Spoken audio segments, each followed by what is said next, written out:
All right, good evening, everyone. Thank you so much for joining us. Again, the source sheets, we sent out an email where you can download them, but also in the chat window. I put them there. I'll copy and paste them again just in case. But thank you all for joining us so much. Our daughter, Chana Tova, her Yahrzeit is this evening, the 9th of Sivan, and it's very, very meaningful for us to be able to do this. And to do this with all of you. We see all of you. We see the names in the participant list. And given the fact that we're not able to daven together with a minyan, it really strengthens us to know that we can share these divrei Torah together with you. That Shoshana can over Zoom in tribute to our daughter's memory. Things worked out in sort of a sad coincidence because ever since Chana's passing, Shoshana and I, our beloved friends, Bruce and Debbie Prince, have dedicated so much to Chana's memory through their support of OHEL and the SIBS program, which supports children who have a sibling who is battling cancer or something else, together with other programs that they support in OHEL. Bruce has taken it upon himself to honor Chana's memory, to do marathons in her memory, together with his brother David's memory. And so it's certainly no coincidence that after the Princes have done so much to honor Chana's memory, that sadly Bruce lost his mother, Judith Kagan Prince, and her shloshim is today as well. And so obviously it's no coincidence, and we're very, very honored to be able to dedicate this shir not only to Chana's memory, but to Bruce's mother's memory as well. Bruce's mother, he's going to speak for just a moment about her, but Bruce's mother was a pillar of the Albany Jewish community, and she, together with Bruce's father, really built so much and did so much, and she was a true matriarch dedicated to her family, and we are privileged to share this event, this commemoration, together with Bruce and his family. So I'm going to unmute Bruce now, and I'm going to spotlight him, and then we'll go over to Shoshana. Rabbi, thank you. I appreciate the beautiful words that you just said. When you called me a week ago, knowing that we wanted to honor my mother at her shloshim and have you spoke, I could never have dreamed and or imagined that you and Shoshana would allow me to share this special evening in remembering Chana as well, Olav Shalom. And I just wanted to say, because, and then I just quickly to remember a real special story, because we're living in such challenging times. As everybody knows, none of us have been able, as the rabbi has mentioned, to daven together, and I was not able to say Kaddish for my mother, which is an incredibly different experience, especially as a religious person. And this past week, when it was 30 days from her death, Debbie and I went to the cemetery, and we were standing there at my mother's grave, and all of a sudden a family of 20 plus people came walking past us, distanced about 10 rows behind us, and we obviously cautiously stood by my mother's grave, but the matriarch of that family said from a distance, "Who is this?" And I said it was my mother. And he said, you must not have been able to say Kaddish. And I said, no, I have never said Kaddish for her yet. And they were there to commemorate their 31-year-old daughter's death from cancer. And the father said that he wanted to say some Mishnayos in my mother's honor. And from a distance, obviously there was a minyan. I was able to say Kaddish. And then the husband of this woman spoke and said, what a special Kiddush Hashem it was that even in death, that his wife and their daughter was able to bring this special kavod to me to bring people together for allowing me to say Kaddish. And to me, it's the same thing as what happened with the Poupkos and with me and with Ohel. The SIBS program of Ohel takes care of children whose siblings are affected by cancer and who are affected by horrible family circumstances. And that, although I knew Rabbi Poupko and Shoshana at the time, that was what brought us together, and we've had this special bond with them ever since. And I could not be more honored to be able to commemorate my mother's 30th, the 30th day of her shloshim, together with them, to remember Chana and to remember my mother who worked her whole life to make sure that people would always be able to take care of each other. And I'm very grateful to say tonight that we are going to be changing the name of David's Run to Judy's Run now, which will be in memory and in honor of both Chana Poupko, David Prince, and Judy Prince. Thank you, Rabbi. Thank you, Bruce. All right, we're just gonna.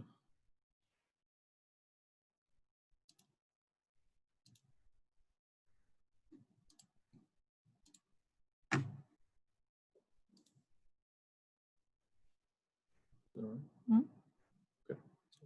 Okay. Okay. Thank you. Thank you, Bruce, again for that incredibly powerful story and giving us all. Can you hear me? Just if you can hear me. Yes, not? Okay, great. Thank you. My MC here is worried that I'm not speaking loud enough. That's never been an issue for me. But anyways, a little bit of humor. I also want to mention just before we start, I cannot begin to speak publicly without mention of the passing of Rabbi Dr. Lamb, a teacher of all of us, directly or indirectly. His works have influenced me personally, so many of us. But I think the gift we were given with having his daughter living here in Englewood is that we got to see him not only as one of our greats, but as just a incredibly loving father, grandfather, wonderful, wonderful person to meet in the hallway in Ava Torah, always a warm hello and an encouraging word. And we can't skip the opportunity to mention his passing. Okay, so little bit odd speaking to a bunch of boxes. I'm going to try to zone in on one or two of you who have your face showing, and no pressure for anybody who doesn't, but I appreciate those who do. I won't call you out by name so you don't know you're being watched, but it's hard giving a class like this, especially one that is so emotional for me. The source sheets were mailed out today. If you don't have them, they are in the chat for download. But by way of introduction, before we get started, I want to give a framework for what we're going to be doing here together. So I really have two goals for this class. The first of which is reflected in the title, right? Searching for God in times of uncertainty. How do we, human beings, navigate our relationship with God in times of trouble, in times of difficulty, in times of loss, in times of uncertainty. And I don't think I need to elaborate on the relevance of that today. And the second goal really falls underneath the first. It's embedded in the first, but it's a little bit different. And that's really to talk openly about loss, about grief, about mourning. And I'm motivated to do that really for two reasons. The first of which is that this is a class in memory of those who are no longer with us. And for me, and certainly in so much of what I've read and learned, the process of memorializing people who have passed away is inseparable from the process of grieving their loss.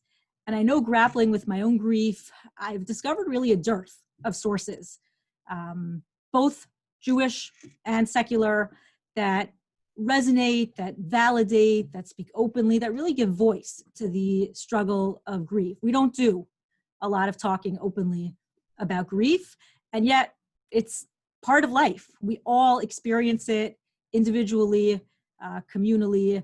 It's something we simply cannot avoid. The second reason, which I think is really important, and if we were in a room together, I'd ask you for your thoughts, but the second reason is that I think to various degrees for each of us, we are all mourning the loss of the world as we once knew it. And I think we really need to give voice to that. We need to give voice to that theologically. We need to give voice to that psychologically, and we need to talk about it. We need to talk about it openly. People say, I remember the days before 9/11, right? And for those of us who are young or old enough to remember it so vividly, we're mourning the loss of the world as we once knew it. And again, to repeat myself, we need to give voice to that. So we're going to draw from a number of sources, one of which is an article that I wrote 5 years ago that was published in a book called Search for Meaning. Do not let that confuse you with Viktor Frankl's Man's Search for Meaning. I would never be so audacious, but it was a play on his title. That's why they took that title. And we're going to pull from that. And in addition, many sources that I have read and learned since that time that have really sat and resonated with me. So let's begin together. And I apologize if I make anybody a little bit dizzy. I'm kind of looking at sheets in front of me, the source sheets on the screen, you guys on the left. So I'll try not to move too much, but it's a little bit of a interesting form to juggle. So we're going to start with the entry to that article. I think really sums up what I want to convey in terms of searching for God in times of uncertainty. And that's the beginning of your sources. The year following our daughter's passing was in many ways more difficult than the year and a half before. 3 weeks after her 1-year-old checkup and the clean bill of health we received in its wake, Chana Tova was diagnosed with stage 4 neuroblastoma. Her prognosis was unclear. We knew there was a chance Chana wouldn't survive, and yet on the other hand, the doctors assured us that it was not unreasonable to hope that she would. The science held out the possibility of a cure. Over the next 18 months, Chana bravely endured 2 surgeries, one for 6 hours and one for 13 hours, during which they removed half her liver, 6 rounds of chemotherapy, 3 weeks of daily radiation with anesthesia, a stem cell transplant, which mandated her not leaving the hospital room for a month, and 3 rounds of immunotherapy. And I want to take the moment publicly to just thank her doctors, Dr. Harris, Dr. Appel, Dr. Cato, Dr. Sussman, who tried everything possible out there to give her life. While Chana spent more than half of her time in the hospital, she continued to grow and hit her milestones, as if she was a kid who was not sick. And of course, we enjoyed every minute with our daughter as her personality developed and blossomed, accompanied by the unavoidable wondering of how much time we would be blessed to have with her. In the year following Chana's death, I sat in a dark place, a very dark place. My thoughts and emotions cycled back and forth constantly between anger, acceptance, deep pain, and yes, gratitude for the good of my life, of which there is and was plenty. There was no rhythm to the cycles. The thoughts and emotions came and went as they pleased.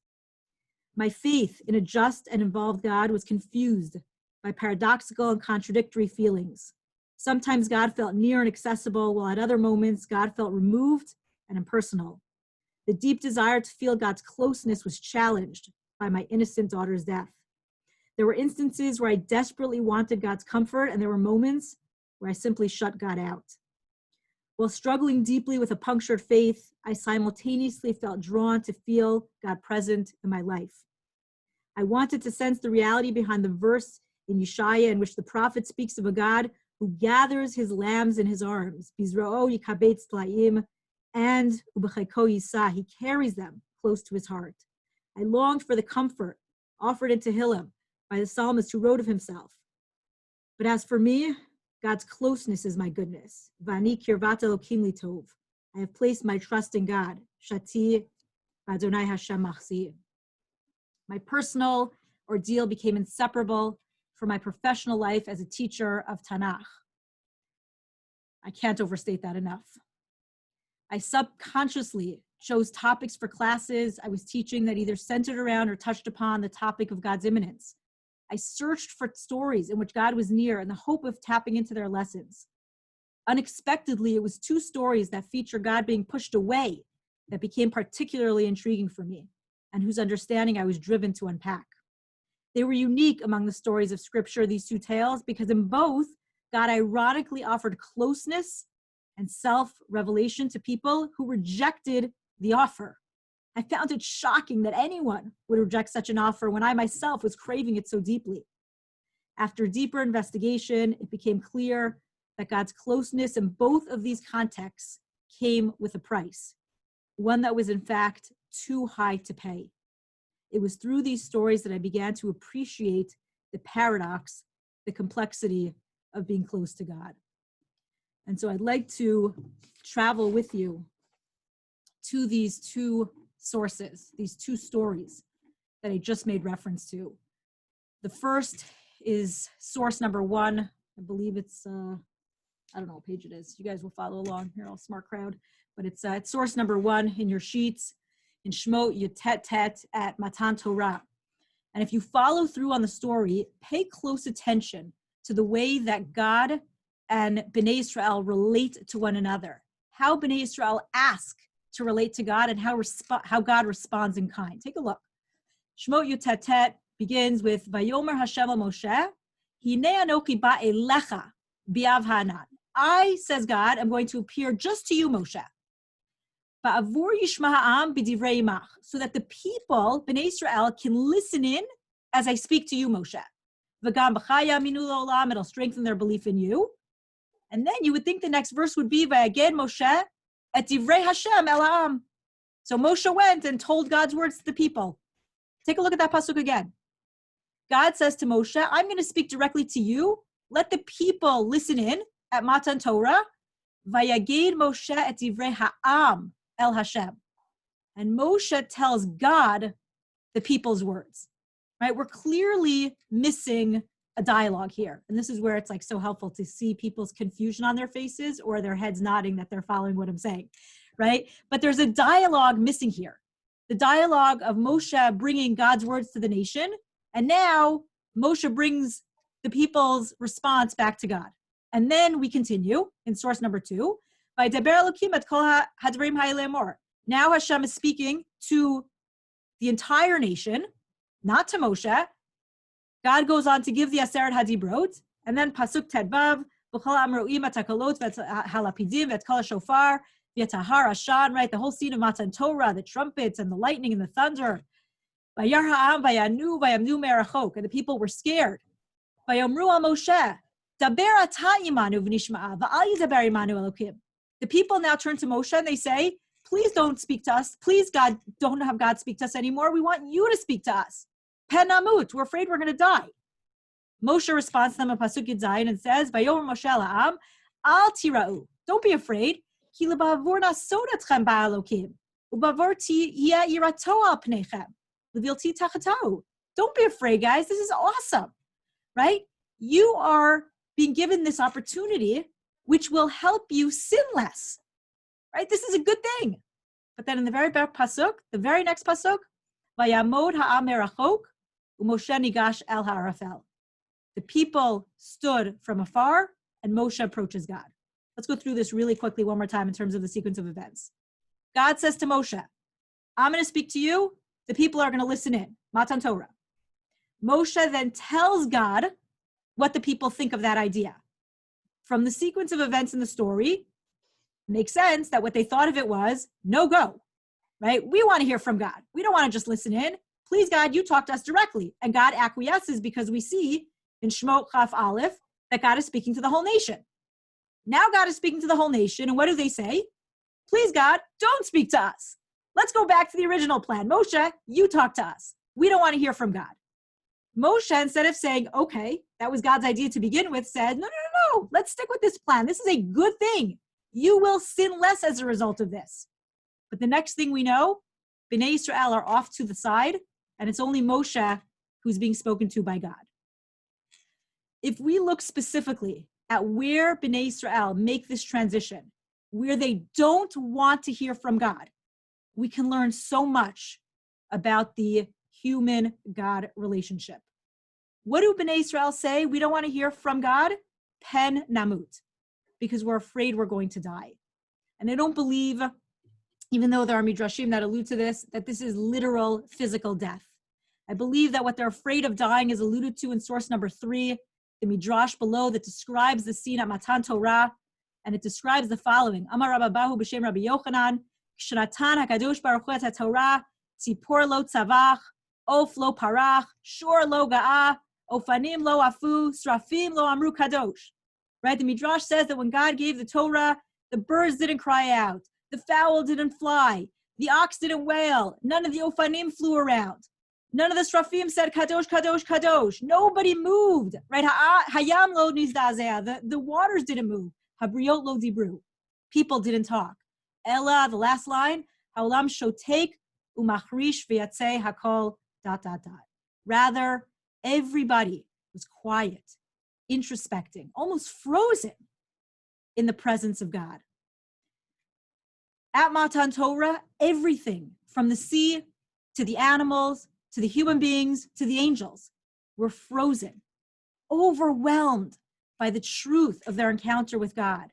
What were they afraid was going to die? What they were afraid was going to die was their humanity, right? The most basic part of our humanity is to be able to live with the freedom to choose.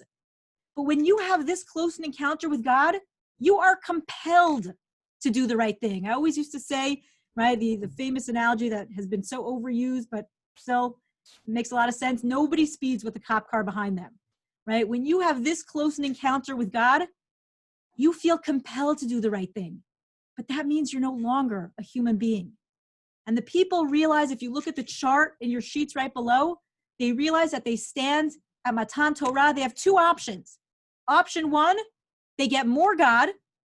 They sin less, which is exactly what Moshe said to them, right? But then they're less human. Option 2, they get less God. They sin more, but they're more human. Go back to the sequence of events, right? What was Hashem's original suggestion? God said, I want to go with option 2. I want my exposure to be limited so that you can maintain the full expression of your humanity. But the people said, no, we want God in its full exposure, desiring the most intense encounter with God. But after hearing from God directly, they realize it comes at the expense of their humanity. And so they beg Moshe and they say, please, let God go back with the original plan and remove some piece of God from having such a close encounter with us so that we can maintain our humanity. And I write, going back to the article, in agreeing to switch options twice at the request of the people, it seems that God recognized the sincerity of their request at each juncture. The people were grappling with the paradoxical nature of encountering God, and God invited and enabled them to explore this paradox experientially. The people wanted to be deeply connected to God and to know God firsthand. On the one hand, they began to understand that a certain amount of distance from God is necessary for them to be able to live as human beings endowed. I'm sorry, I skipped a line. The people wanted to be deeply connected to God and to know God firsthand. On the other hand, they began to understand that a certain amount of distance from God is necessary for them to be able to live as human beings endowed with free will. By allowing the people to experience both unconditional closeness as well as limited closeness to God, God empowered the people to choose between what they believed to be ideal, option 2 above, and between what they discovered to be the most real, option 1. The people realized on their own that an encounter with God that upholds the balance between revelation and human autonomy is in fact not only real, but also ideal. The story at Sinai, in which the people opt for God to be revealed less, began to reframe my understanding of God's closeness. I began to shift away from thinking about God being near or far in simple, linear terms. Reflecting on the ambiguity that I was experiencing after my daughter's death, I began to feel that perhaps in some way it was more authentic than the absolute assurances I had been taught in school. And if we pause for just a minute, right, I want to underscore that this is hard. It means that as human beings, inherently, we're going to have a certain amount of distance from God. That's inherent to the human condition. And that means we're going to have to work that much harder to deepen and develop that relationship, and challenging it is going to come that much easier. That is inherent to who we are as human beings.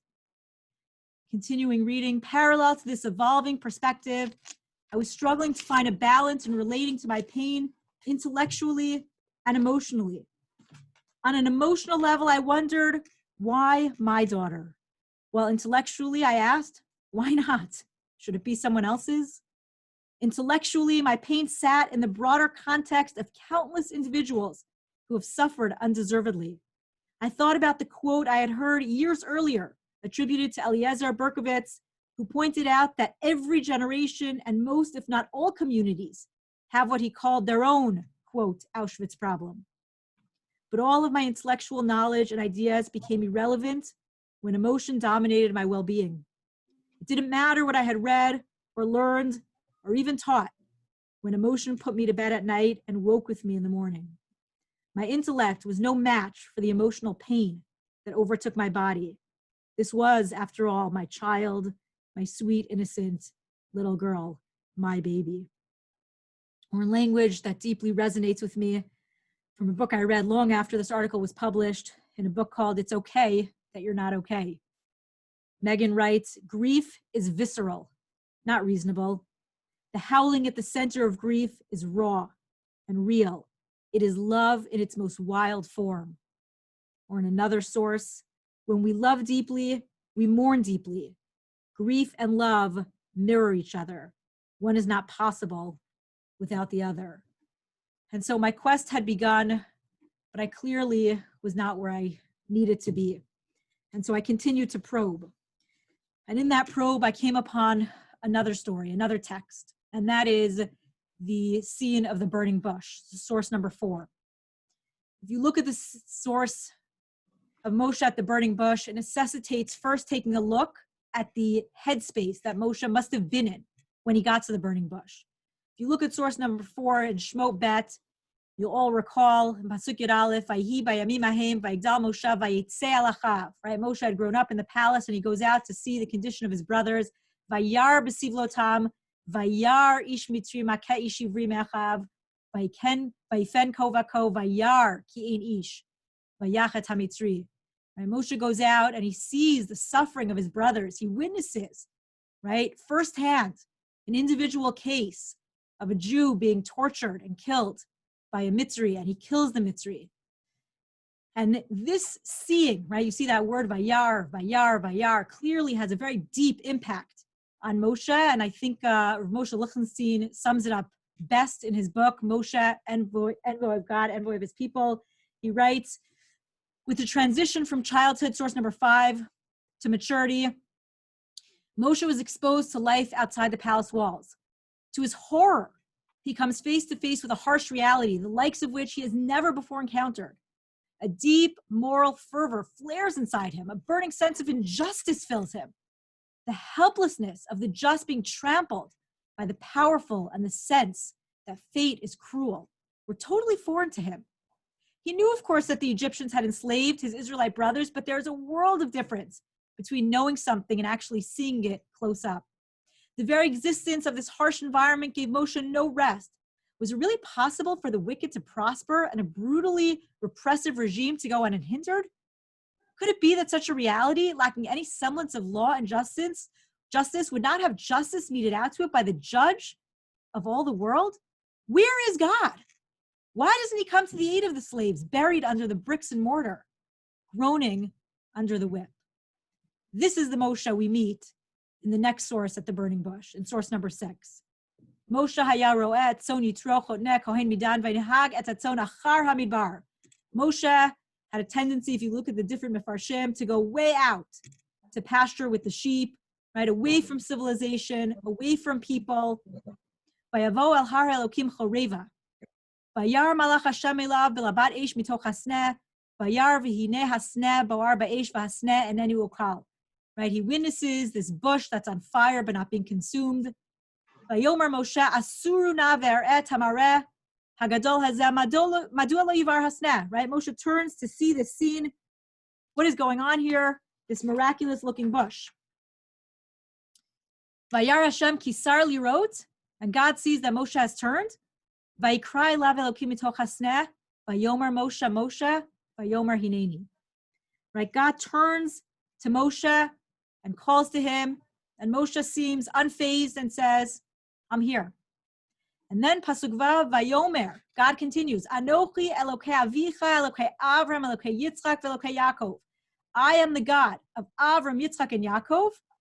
And immediately, Vayaster Moshe Panav, Ki Yareh Mehabit et Elokim. Moshe now turns away. He hides his face. He's scared to look at this God. And it's strange, right? Because only a second ago, Moshe doesn't seem to have an issue responding to the voice calling for him. But as soon as God identifies himself as the God of Avram, Yitzchak, and Yaakov, Moshe can't look anymore. He can't look at this God. And what I'd like to suggest is that Moshe cannot look at the God of Avram, Yitzchak, and Yaakov because that God represents a promise and a plan. What is the promise and the plan that the God of the matriarchs and the patriarchs represent? Look at source number 7. The plan is, Vayomer la'Avram, Yadoa teda ki geri yazaracha be'eretz olahem, v'yavadum v'yinu otam 400 shana. Your descendants will be slaves. V'gam atagoy asher yavodu dad anochi, God said, I will punish that nation. V'acharechen yitzu berchush gadol. And then they'll come out. And they'll come out mightily. They will come out with a strong hand, right? The promise and the plan and the implications of this promise and plan is that all of this slavery, all of this suffering that Moshe had witnessed was all meant to be. It was all part of a bigger picture, right?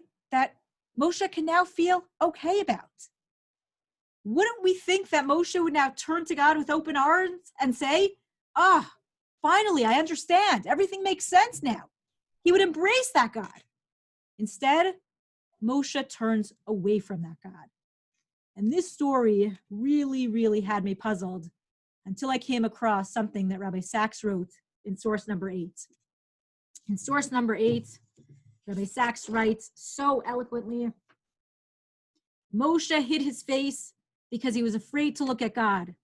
Because if he were fully to understand God, he would have no choice but to be reconciled to the slavery and oppression of the world. To understand is to justify, to accept. From the vantage point of eternity, he would see that the bad is a necessary stage on the journey to the good. He would understand God, but he would cease to be Moses, the fighter against injustice who intervened whenever he saw wrong being done. He was afraid that seeing heaven would desensitize him to earth, that coming close to infinity would mean losing his humanity. Powerful, powerful words. To be sure, if God exists, then there is justice, but it is divine justice. Justice from the perspective of one who knows all, sees all, and considers all. But we, Humans who live in space and time cannot see from this perspective. And if we did, it would not make us better human beings, but worse. If evil exists within our horizons, then it is real no matter how limited those horizons are. And our deep pain is not made less by the belief that it is necessary for the good of the greater whole. To understand and say, such is the will of God, would reconcile us to a world in which there is sickness, hunger, persecution, and violence. And Jewish faith is not about believing the world to be other than it is. It does not lie in the acceptance of suffering, darkness, and pain, or in the escape from it, but rather in contending with it, even if this means contending with God himself. I've read this so many times, and it still has such a powerful impact on my theological understanding of how we grapple with God in times of uncertainty. And Rabbi Sachs gives credit to his teacher, where he originally started to grapple with this idea, which is source number 9. His teacher, Rav Nachum Rabinovitz, who was the Rosh Yeshiva in Ma'aleh Adumim. He actually only passed away a couple of weeks ago, middle of May. A real thinker, somebody who wasn't afraid to ask the tough questions. And one of his articles, he writes in the context of the Shoah, in the context of the Holocaust, in source number 9. I didn't translate it because there was no translation, and I probably would have butchered it, but I'll do my best. He writes, Lo hanaviim v'lo chazal osim et atzmam sanigorim lakadosh baruch hu. Right? It is not our job, not even a Navi, not even the greats among us. Their job is not to make themselves defense attorneys of God. Moshe yadal ishmor al halev shel ben adam.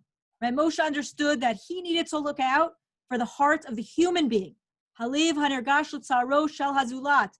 People who are worrying about people. Ein l'seichel hadam basher hu adam mavo l'toch midat hadin shel hakadosh baruch hu.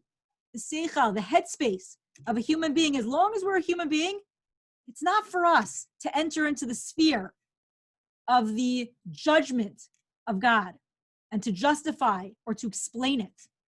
Im yesh hezber lara asur lishmoa oto.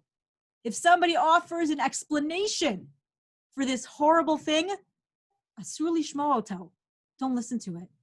It's forbidden to listen to it. He says it much stronger. V'im yesh tikva latov.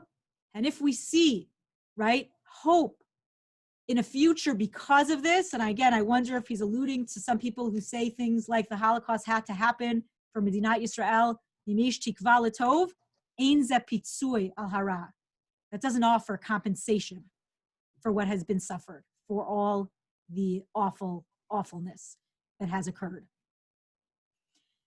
Knowing that the Torah's way now is one that encourages us to contend with injustice, even if it means contending with God, it should not be a surprise now when we visit Sefer Eov in source number 10 to see Eov contend directly with God as well. Eov says, Hein yiktaleni lo ayachel achtrachai el panav ochiach.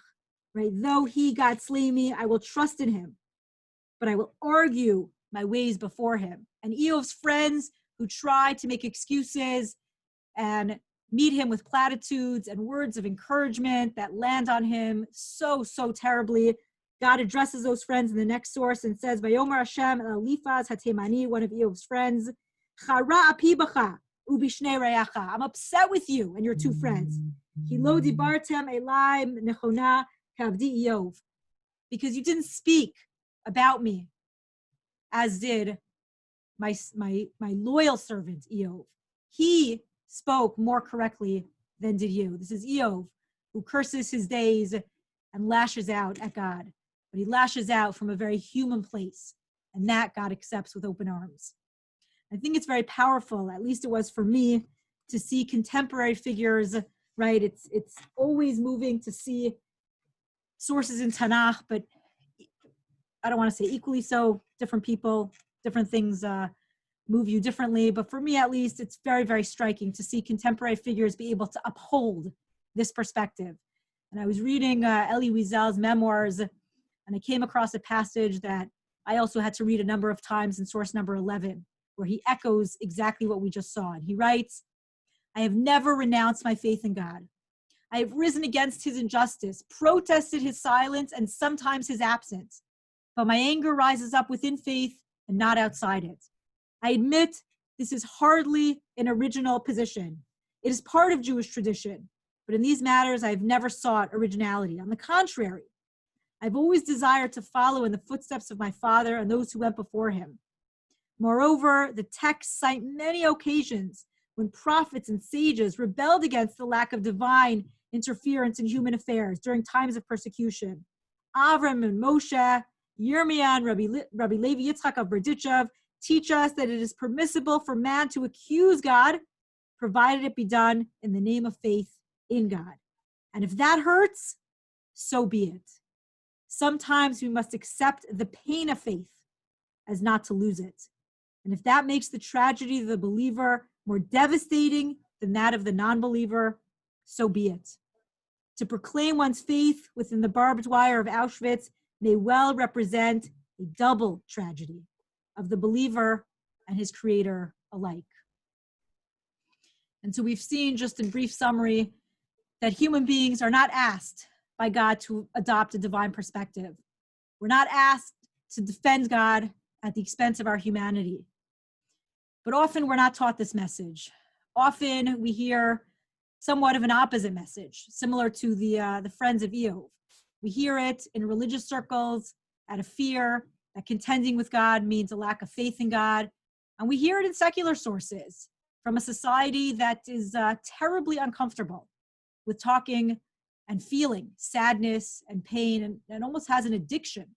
I don't say that lightly, with feeling good and with sources towards what we think will bring us happiness. Often the messages are similar to some of the sources that we're going to read below, sources number 12 and 13, right? Two books I highly, highly recommend. It's Okay That You're Not Okay. In the days and weeks since your loss, you've heard all manner of things about your grief. They wouldn't want you to be sad. Everything happens for a reason. At least you had them as long as you did. You're strong and smart and resourceful. You'll get through this. This experience will make you stronger. You'll find some way to channel your pain into something beautiful and useful and good. But platitudes and cheerleading solve nothing. In fact, this kind of support only makes you real, like no one understands. You didn't need this thing to happen in order to know what's important, to find your calling, or even to understand that you are in fact deeply loved. So poignantly said also by a mother who lost a child in source number 13, Bearing the Unbearable. My daughter was not placed on this earth to die and give new perspective. Charlotte was here because she had something to offer this world while she was living. Everything else feels like an appeasement, and it hurts. Non-grievers often look to find inspiration, the silver lining, and the triumphant end. And it truly makes me uncomfortable because what is being done, any legacy since her death, came at far too high a cost to my family. And failing to recognize this leaves me in deep, unmitigated pain. And I wrote back in that article, when sitting Shiva for our daughter Chana, I learned how hard it is for people to resist adopting a posture that reflects a divine perspective in which everything makes sense or serves as a means to a better end. I want to pause before I continue to say that, God forbid, I should pass judgment on the well-intentions of those who come from that perspective. I think it's human to fall to a perspective that allows us to feel better. Right? I don't want to give the message that there's ever ill intent in that.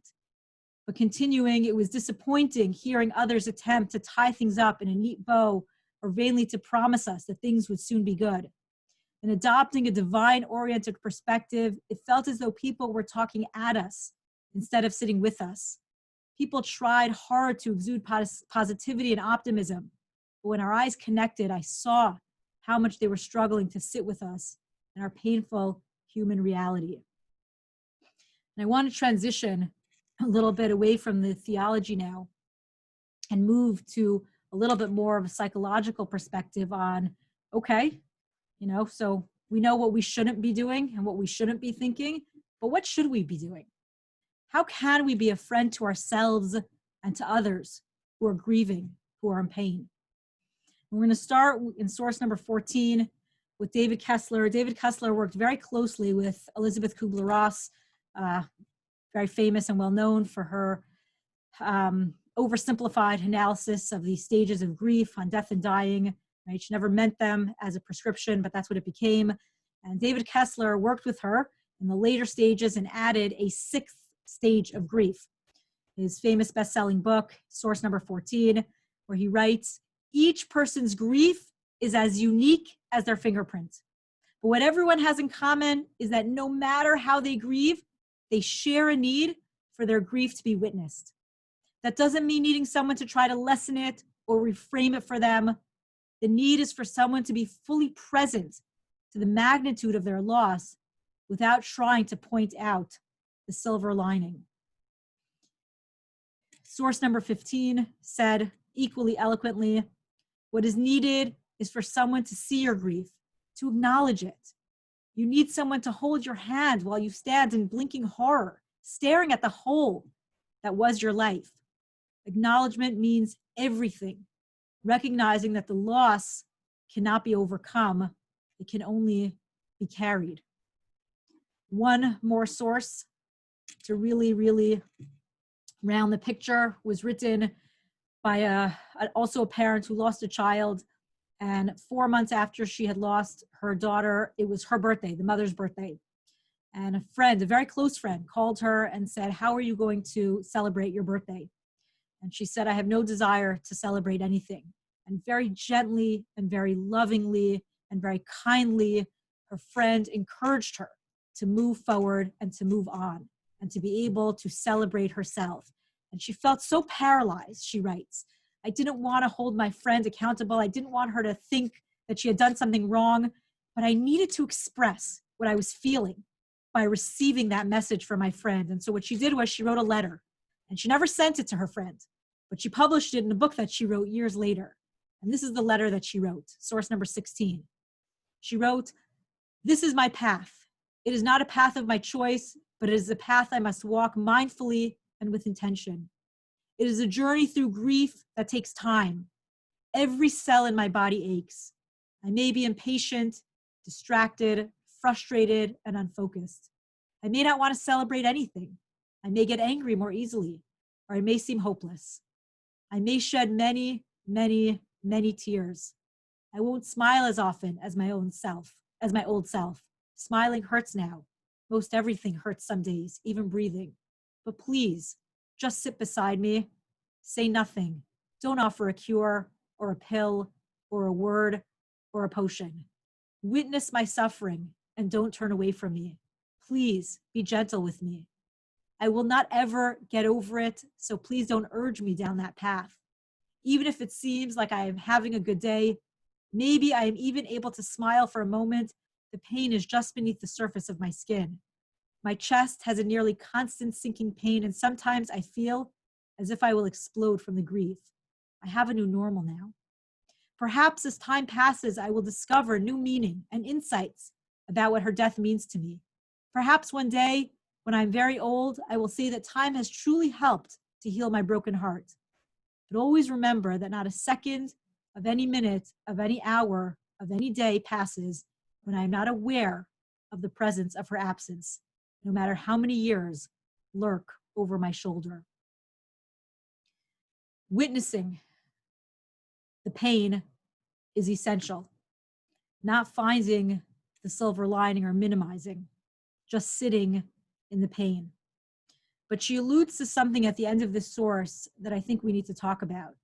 And that is, what about finding meaning, right? What about Viktor Frankl's approach? What about the 6th stage of grief? What about finding meaning in loss? Where does that fit in? And so I want to address that both psychologically and theologically. And I want to start with 2 sources theologically. That's 17 and 18.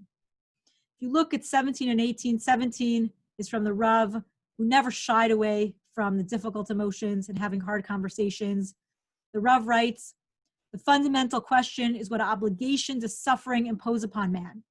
Judaism has placed this question at the very center of her world of thought. When man suffers, he says to himself, evil exists, and I will neither deny it nor camouflage it with vain intellectual gymnastics.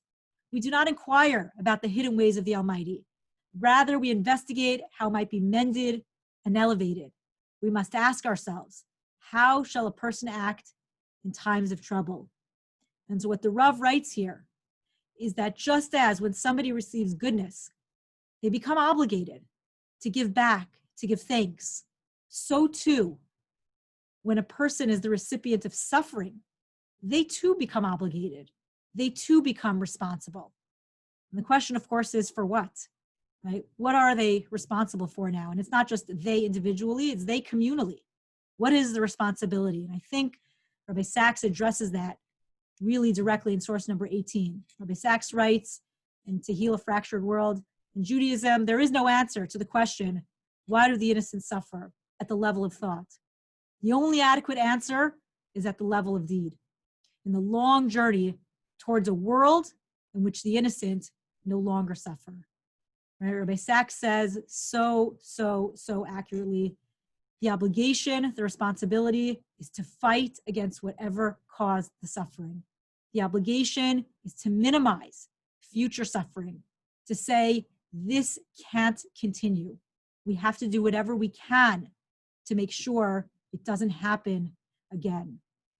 And I think when we apply this in actuality, right, and this is where I want to shift psychologically, we have to be very, very careful to keep an eye on the near enemy of finding meaning in tragedy. And David Kessler addresses that near enemy in source number 19. He says, sometimes we use meaning seeking as a pole vault out of pain, as a bypass to the pain. That's the near enemy. But there is no true way around the pain because you can't heal what you don't feel. In order to eventually see beauty in the world again, we must first feel and inhabit our pain. Healing happens not through doing, but through feeling. And then, over time, grief can morph from a dreaded, unwanted intruder to something more familiar and less terrifying, a companion, perhaps. And I've heard David Kessler, I actually highly recommend Brene Brown, I'm a huge fan, has a podcast now, and she did a podcast with David Kessler, highly recommend you look it up. And he talks about the pain that so many are feeling today. And there was one line that grabbed me where he said, we're not looking to find meaning in the death. We're looking to find meaning with what we do since the death. And there's a huge difference between the two, right? One is what Rabbi Sachs and the Rav point towards, and the other is a bypass to the pain, is making the pain explainable and tolerable because it was meant to be, which is not a perspective that God asks us, nor does God want us to embody. And only then, when we're willing to inhabit the pain first and not circumvent it, can we move into a place that she describes in source 20 in Bearing the Unbearable. Gradually, we regain the capacity to feel joyful. And we feel this in the same space as grieving. Even in moments of joy or lightness, we still know grief because there is always this ongoing longing for our loved one, for their voice, for their hug, for their touch, for their simple presence. We may also feel grateful for what we have, even as we experience despair over what we've lost. Beauty and pain will be able to coexist. And I wrote at the end of that article, life itself feels qualitatively different and less certain after Chana's death. My experiences no longer fit into neat categories. It would be more accurate to describe my experiences as multidimensional. The positive and negative feelings travel together and are inseparable from one another. Sometimes they walk side by side, but sometimes they take turns with one leading while the other is dragged forward. Sometimes I have to exert tremendous energy to access a feeling that no longer has easy access. And sometimes I feel devoid of a specific emotion, no matter how hard I try to conjure it up. But characterizing it all is the feeling of authenticity, And from within this space, I can feel drawn to God. I no longer feel discouraged by the unsettling nature of uncertainty. Instead, I've begun to learn how to live and perhaps even one day to thrive amidst the ambiguity. And from within this space, I'm finding inspiration to carry on, to re-engage with life, and slowly to heal. But I want to end with one more thing, and that is the parable of the long spoons. I saw this written in some of the Buddhist writings, and the Buddhists, or at least the author who's Buddhist, made reference to the old rabbis of Judaism. Have yet to find it. I challenge you out there to find the, if there is one, an original Jewish source, but I have yet to come across it. The parable of the long spoons. And you'll see why I'm ending with this as soon as we read it. One day a man said to God, God, I would like to know what heaven and hell are like. God showed the man 2 doors. Inside the first one, in the middle of the room, was a large round table with a large pot of vegetable stew. It smelled delicious and made the man's mouth water. But the people sitting around the table were thin and sickly. They appeared to be famished. They were holding spoons with very long handles, and each found it possible to reach into the pot of stew and take a spoonful. But because the handle was longer than their arms, they could not get the spoons back into their mouths. The man shuddered at the sight of the misery and suffering. God said, you have seen hell. Behind the second door, the room appeared exactly the same. There was the large round table with the large pot of wonderful vegetable stew that made the man's mouth water. The people had the same long-handled spoons, but they were well-nourished and plump, laughing and talking. The man said, I don't understand. God smiled. It is simple, he said. These people learned early on to share and feed one another. Sometimes we forget our interdependence with everyone and everything around us. But as the parable makes clear, when we help others with their suffering, we are also unconsciously helping ourselves, since we are all connected on a very deep level. And I wanted to end with this because it's an opportunity for me to state publicly that even when suffering is personal, when it's one family, the impact, or as the Rav, I wouldn't be so audacious to say this, but the Rav says it, right? The responsibility falls communally, not just with that individual. And as such, I'm so grateful for the opportunity to highlight what the Englewood community and friends outside of the Englewood community have done to bear that responsibility with us and sometimes for us in our loss. When I think about the Shabbat rooms at Hackensack that were set up by this community, my daughter actually just had a teacher who stayed in those Shabbat rooms as their newborn son battled for his life, and he unfortunately succumbed and passed away, and they were staying in those Shabbat rooms. When I think about the mental health fund that supports so many vulnerable individuals, usually in silence, in shame. When I think about the family garden, which you will see more of, please God, when we're back on the shul campus, but I'm going to send out some pictures because it's absolutely glorious what our kids planted in the fall, which we all cannot bear witness to right now. And we actually just got notice that some of the funding had been put aside 6 years ago, to support an Eruv being set up around the campus at Hackensack so that individuals can walk from the Shabbat rooms now to the newly established Chabad all around the campus. And we actually just got, have to give credit where credit is due. I shouldn't say we, Chabad of Hackensack worked really, really hard to get the town's approval. It's been approved and it's now going to be built, thank God, and is able to be set up. When I think about all of these projects that not only bear Chana's name, which every time I see in print gives me a sense of comfort, but is helping others to suffer less. There is nothing that can bring more comfort than to know that others are suffering less, and will not have to suffer the fate that she did. And knowing that you have been there in support of this, I think saying thank you just feels totally inadequate. I'm going to do that anyway, but it really does feel inadequate. And I thank all of you, really, on behalf of myself, Chaim, our children, from the bottom of my heart. We will be forever, forever grateful as we continue as a team, really as a team, to do as the Rav implored upon us to do moving forward. Thank you, everybody who took the time to be here tonight. Deeply, deeply appreciated. If you want to send comments in the chat or questions, it's kind of a weird way to have a conversation, although I see somebody, Harry Canner posted about Eliezer Rabinovich. Fascinating. But again, thank you, thank you, thank you. And please, please, God, may we see peace in our times very, very soon. Good night.